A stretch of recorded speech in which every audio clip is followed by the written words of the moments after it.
Good morning. You guys weren't at downtown Disney with me doing shots last night. Good morning. All right, that makes me feel a lot better. Well, thanks so much for having me here. These are topics that are very near and dear to my heart. I've been in the business for a little longer than 30 years. I fell in love with it when I was, well, I didn't have anything else to do, got suckered into the business, and now it's become one of my passions.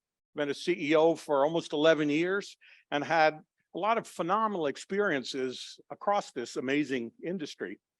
I looked at this title because one of the things that I've known in leading an organization, leading several organizations, is the fact that the electric utility business in particular is always ready for progress, but kind of freaked out when they actually have to do something. And I wanted to give you a little bit of perspective this morning on why that is. And of course, trying to figure out this OT thing and the ICS thing for folks who get up every day saying, did I safely keep the lights on in an environmentally friendly manner, is sometimes a challenge. So one of the things that I want to have in our conversation today is really understanding a bit of utility industry. Now, I realize I'm a bit of a nerd. I call myself a Doug, a dumb old utility guy. But I want us to all understand the little bit of the history, because that'll give us somewhat of a perspective on the cultural challenges. I also want to make sure that you understand how to get through those cultural barriers, because in order for us to be successful as a nation, we've got to figure out how do we have ICS security and IT security and keep the lights on and not make it so complex that our operators of the system fail at their job. I want to talk a little bit about what I see are the ongoing threats and the upcoming threats, because they are many, and what's the path forward for us. I wish we could get rid of the little box there, but what you see on the screen there is a woodcut from New York City, somewhere around 1900. That, in fact, was what the city streets looked like in New York. There were dozens of distribution utilities. We didn't have any transmission, no large-scale generation in those days. Everybody who wanted to string a line could string a line. It was kind of the Wild West in many regards. And in fact, it only came under regulation in New York because a poor workman fell into the lines and perished. And it took them 7 or 8 hours to turn off all the power. It was exactly, in many cases, what the challenge we're having today, with lines running everywhere, technology is being added all the time. We have to figure that out. So a little bit about United Power. I've been there a little over 2.5 years. If you've ever flown to the Denver airport and seen all that construction, that's the United Power service territory. We're growing somewhere between 6 and 10% per year. Last year alone, we added 5,000 meters. The year before, about 4,500. We also have 5,300 oil and gas wells, really a growing service territory. And we are both blessed and cursed with 4 transmission connections coming into our 26 substations. We have about 110,000 electric meters, which isn't big if you're comparing yourself to Florida Power and Light, but is huge when you're comparing yourself to the vast majority of rural electric co-ops. And for those of you who don't know what that is, the rural electric co-op business started around 1930s with Franklin Roosevelt. It brought electricity to rural America for those areas that the investor-owned utilities could not serve, and the municipal utilities also couldn't serve. We are the largest cooperative by load in Colorado, and we're the 3rd largest utility by load in the state.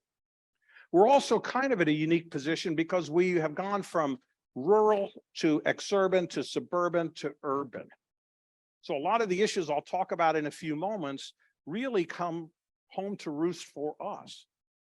And because of our proximity to both Denver, the Denver airport, and federal facilities, and our name, we are very often a target, even though we are a rural electric cooperative. Anybody recognize this guy? A little louder? Thomas Edison, that's right. We owe Thomas Edison the reason that we're standing here today. I come from the basis that electricity and electric infrastructure is the most critical in the world. But here's another guy. Well, let me back up a moment. By the way, the dot-com era is the same thing that happened in electricity in the late 1880s. It goes back that far. In fact, yesterday, for those of you who don't know, was another phenomenal anniversary. Yesterday was the 30th anniversary of the start of the internet. Think about that for a moment. 30 years versus 140 some odd years we've had in the electricity enterprise. This again is a woodcut from the first electric station built by Thomas Edison on Pearl Street. And today, if you go underground in New York City in the Con Ed Consolidated Edison system, I guarantee you will find spider splices that go back to the 1900s. I want to give you this perspective of history because that's one of the reasons why cultural change in electric and other utilities is so difficult. Anybody know this guy? Okay, I guarantee you everybody knows this guy. His name is Sam Insull, and if you've ever played Monopoly, that's Sam Insull. And why do I put him up here? He was Thomas Edison's first corporate secretary. He was also the founder of General Electric. He was also disgraced during the Great Depression, and I believe falsely, for having interlocking directorates, many of the ways that the utilities, particularly the old investor-owned communities, started. He was also the key guy in things like double entry bookkeeping, the Security and Exchange Commissions, rural electric cooperatives, and dozens of other innovations that we still benefit from today. In fact, the reason we have transmission is because Sam Insull had a house on Lake Michigan. And he didn't have power out there and didn't want to put his own power plant. So he decided to create what became transmission and built larger and larger and larger generators so that, in fact, he could supply his home. He was also about 5'2", died penniless in France, was blamed for the Great Depression, and hence the game Monopoly.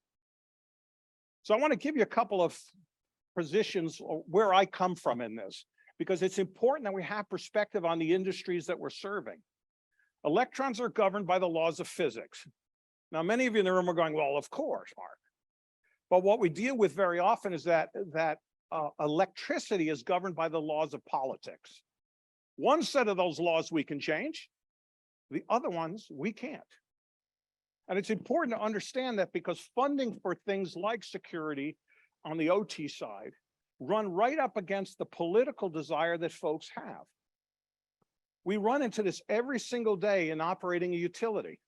We see it across the United States in particular when regulations are put in place or laws are passed that fundamentally violate the laws of physics.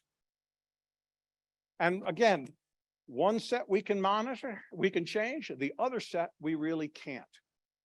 And it is in those points of least resistance, supply and demand balance, and clearly on storage that we are seeing the rapid change in our industry and need to figure out how we're going to manage that and how we're going to keep it secure. Because what looks obvious to folks is not necessarily the right solution.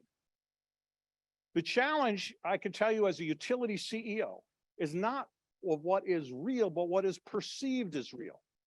So what do I mean by that? Every day I've got two sets of my communities arguing in different directions. One is saying we need to go to all renewable energy, and the other one is saying, gosh, don't get rid of coal. One is saying, let's make sure our networks are open, accessible. Let's not limit any type of access to the system. And the other side is saying, hey, we want to make this system so secure. We want to tighten this down. We want to make sure that nobody can get in. And again, operating a system is a challenge. Now, I've been fortunate in my career to have worked in many facets. As Rob said, for 8 years, I ran the Western Area Power Administration, 15 states, 1.5 million square miles, 17,217 miles of transmission, 4 balancing areas, 57 hydro plants, and 1 huge coal plant.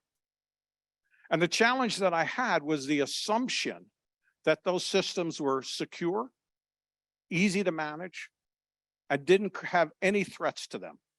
Now, I say that last part as a joke, because we all remember 10 years ago, April 15th was the attack on the Metcalf substation. Interestingly enough, the media didn't find out about the attack on Metcalf for a year because sadly, April 15th of 2013 was the day of the Boston bombing. But that set a whole series of things into motion and a whole set of expectations that folks have on the security of our grid. And that's both on the IT side, which gets all the love and attention, but most importantly on the OT side, which doesn't get as much love and attention as it needs to. Now I'm here to talk about change. I was originally recruited 31 years ago to work in electric utility as a change agent. I think it's worked pretty well for me so far. But here's the challenge. And this is really what I think is the operating challenge of our grid. It's the operating challenge I face every single day running a rural electric cooperative, and that the world is changing quicker than we are prepared to accept it. This is a slide that I've used many times. You can see the peak load. In fact, it's a year old, so I guarantee you that number is probably close to 63,000 megawatts.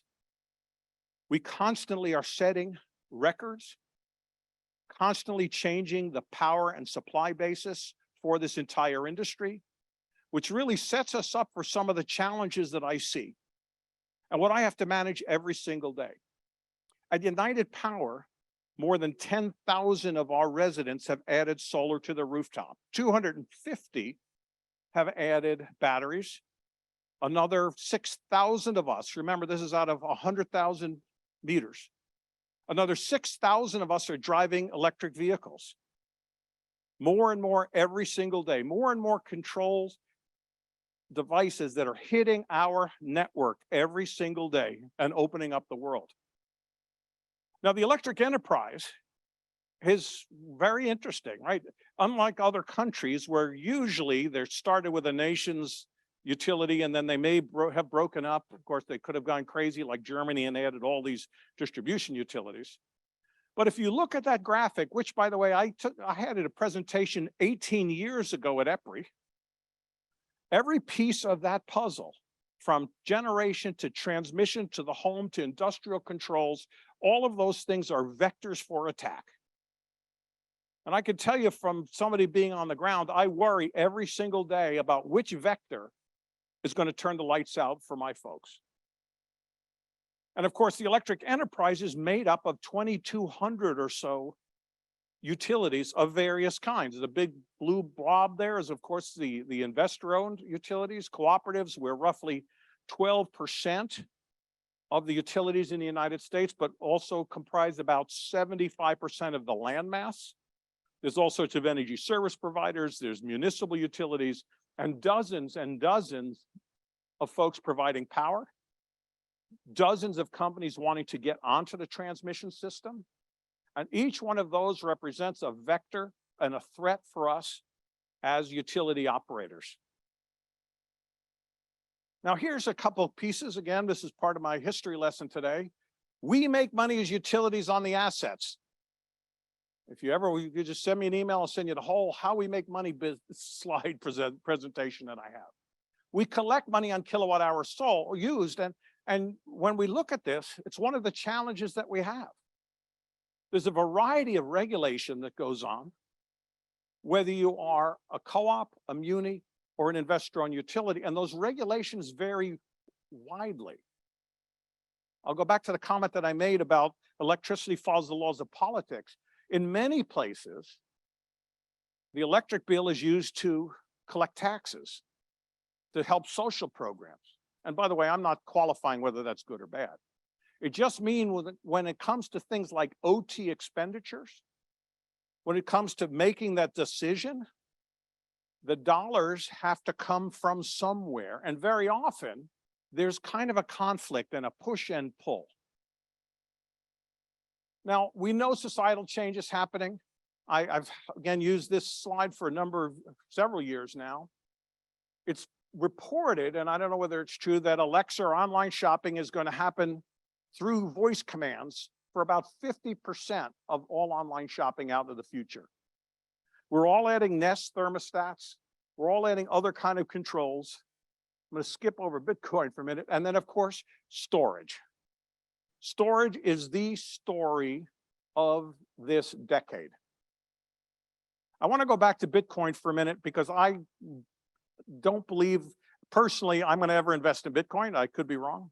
But the blockchain trading capability underneath it holds a lot of attraction from my perspective as to how we're going to use and manage and trade and swap electricity.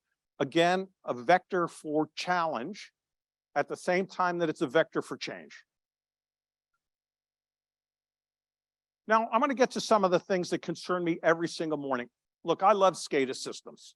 I really do. We couldn't do what we do as a country if we didn't have advanced SCADA. But in my small substations, we have dozens and dozens of relays. We probably have 2,000 different relays. Maybe at WAPA, heck, we had hundreds of thousands of them.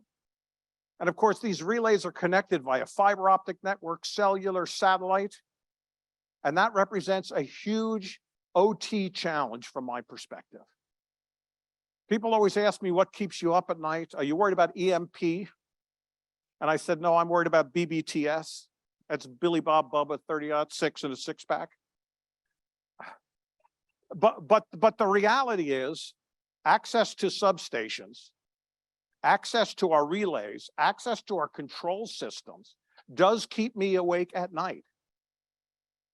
In fact, I really worry when we have a break-in at a substation, not just because they're stealing copper, although the dollars are small, not just because somebody could get electrocuted, but because somebody could go into our control houses and put something on my SCADA system that I wouldn't notice for months and months. Now, here's the other thing that's going on with all those changes, all the solar panels, all the change in technology that's happening at the edge of the grid. The operations of traditional generation are changing. So that may mean that an operator of a coal plant, which is being asked to ramp up and down, doesn't know where that is coming from. You just simply have to look at places with heavy solar penetration. Again, I want to be clear here. I'm 100% agnostic as to fuel choice. I'm 100% religious in my fervor of fuel diversity. But as the operating parameters are changing around our system, it may be less obvious when there's an attack on the OT side, right? Because let's face it, solar goes up and down, the gas plant or the coal plant has to follow it. Do they really know, in fact, that what's happening, what they're seeing on their operating screens is really happening in real time? Having spent 8 years on the Electricity Subsector Coordinating Council during, and a key part when we had the attacks on Ukraine, you could actually see what was happening on a screen that wasn't happening in real life. And I do worry that the power plant operators may misunderstand what they're seeing as, gee, it was just a cloud that passed over my service territory, as opposed to somebody mimicking that cloud passing over. And look, diversity of resources is critical. A reliance on SCADA is critical, but we have to get smarter to understand what we're actually seeing in real time. Now, there's a lot of other vulnerabilities. What you're seeing there in that first picture is an electric meter from the late 1890s. By the way, the first smart meter was patented in 1902. Sam Insull, I showed you, he brought it over from England in 1906. It was the right demand meter. Today in the United States, there's 111 million smart meters. It's roughly 70% of the meters in the United States, and most of them have open communication ports.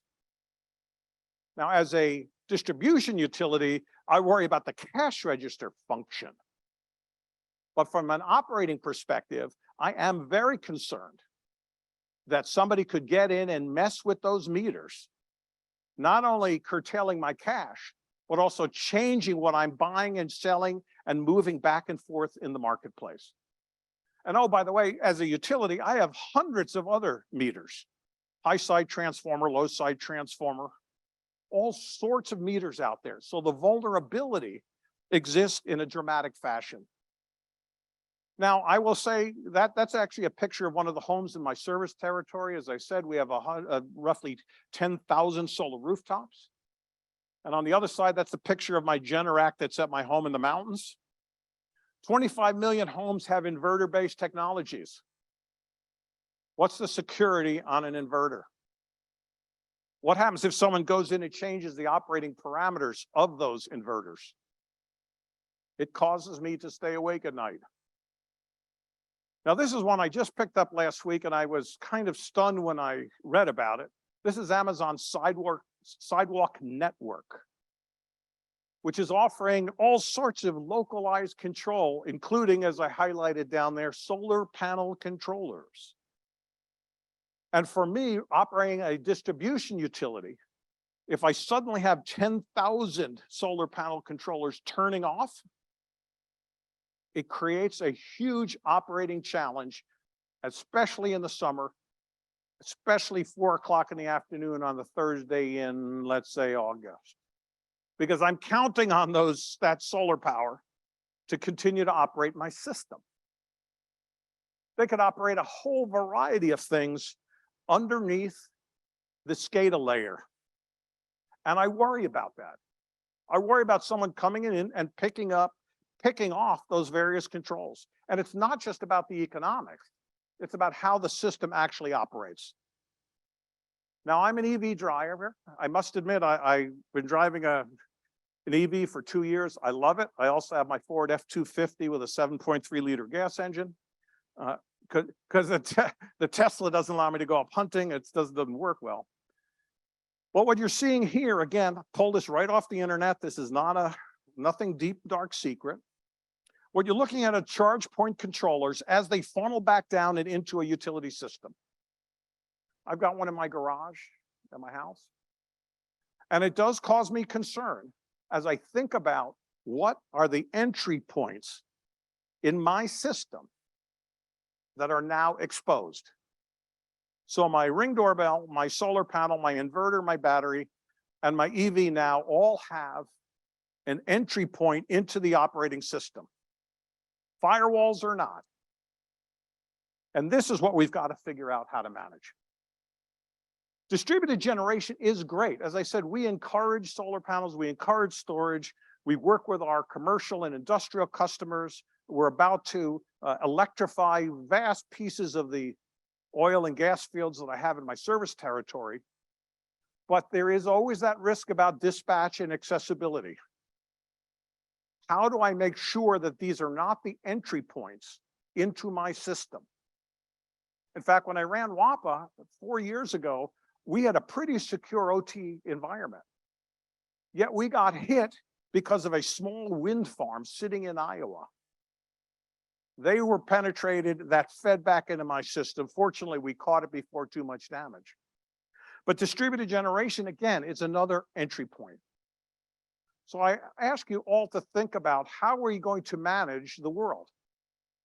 In the olden days, it was easy, right? When Thomas Edison and Sam Insel were running it, they had a generator to transmission, to distribution, to the end consumer.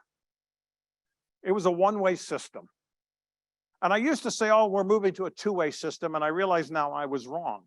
We're moving to a system with 1,000 points of light, 1,000 or million entry points into the operating side of my business. And that's where we need help. That's where we need focus.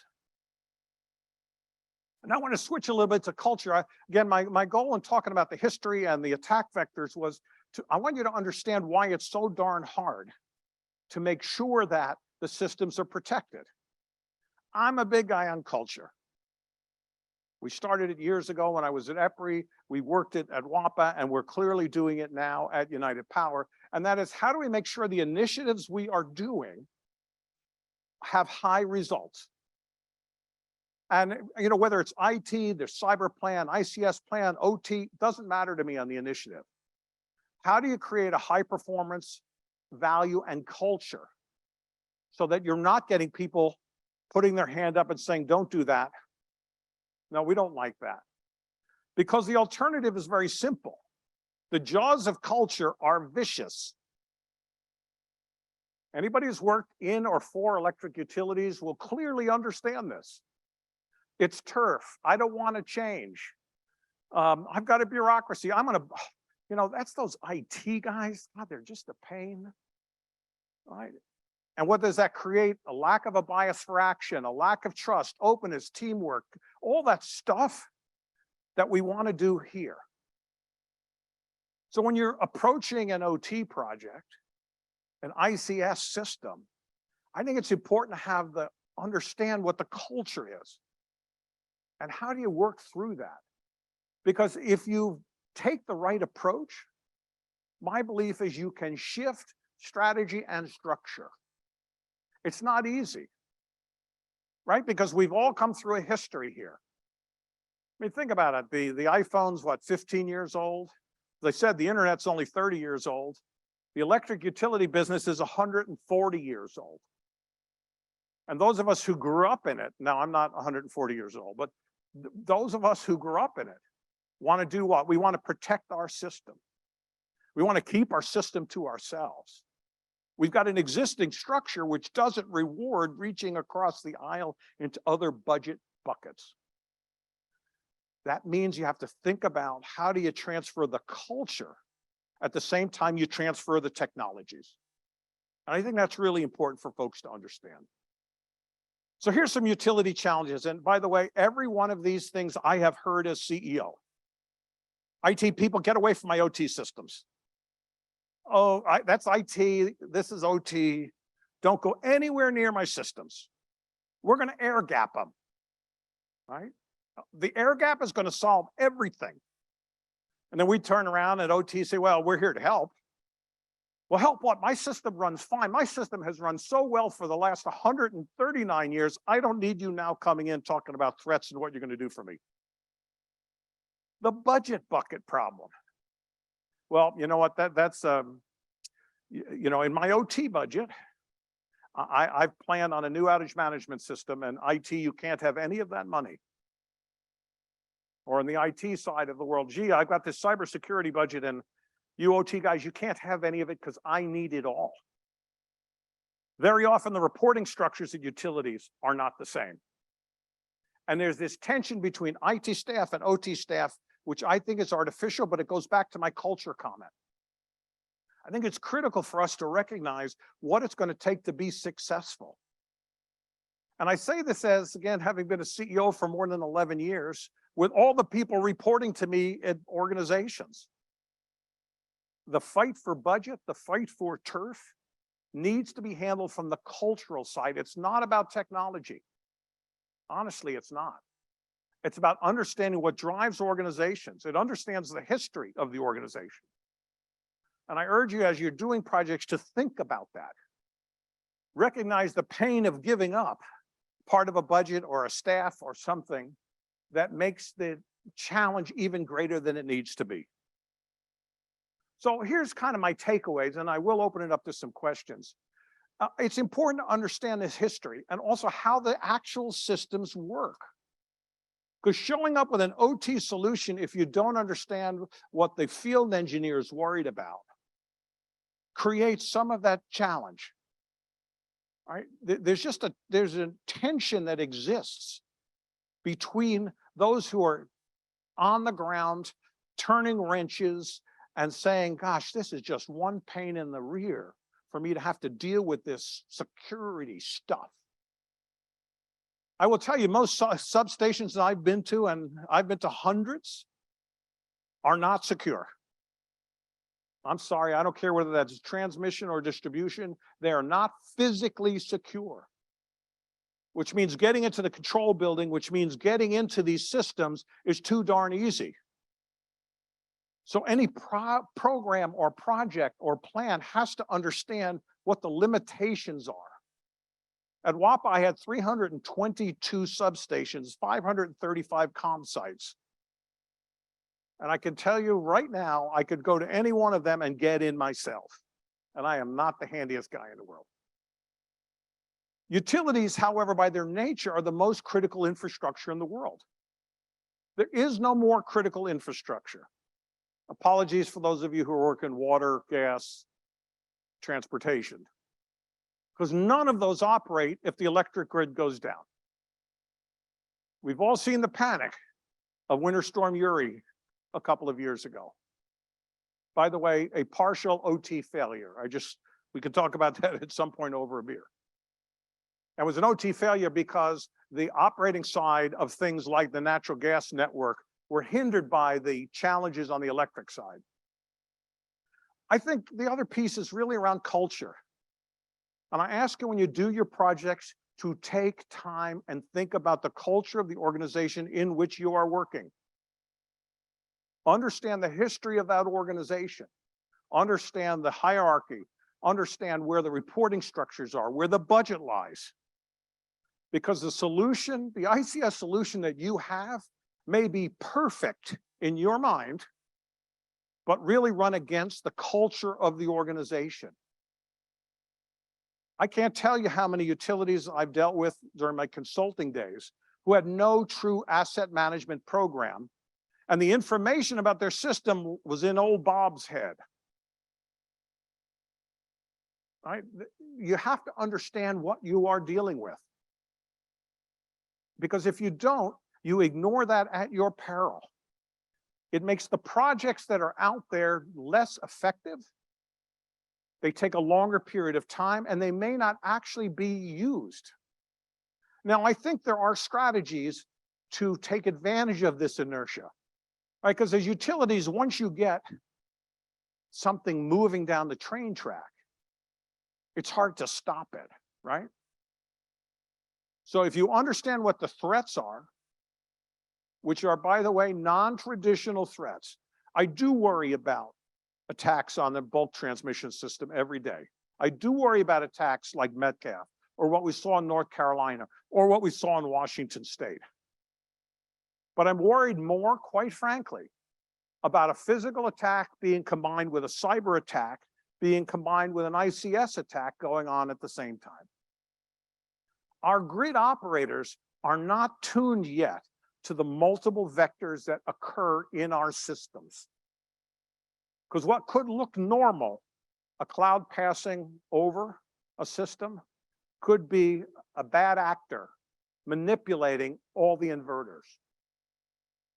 What looks like an attack on a substation could simply be someone cutting off the comm in that substation.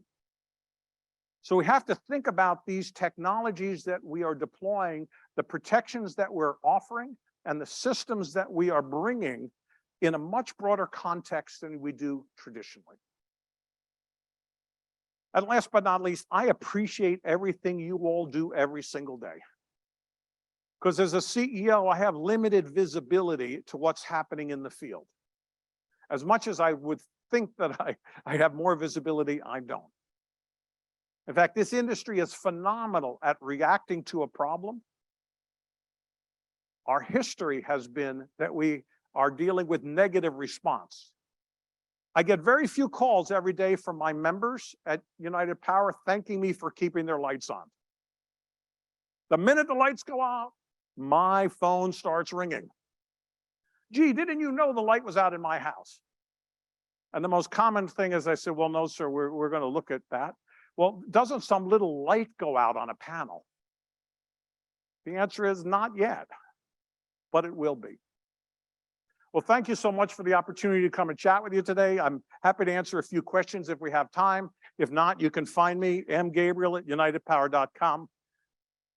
Thanks so much.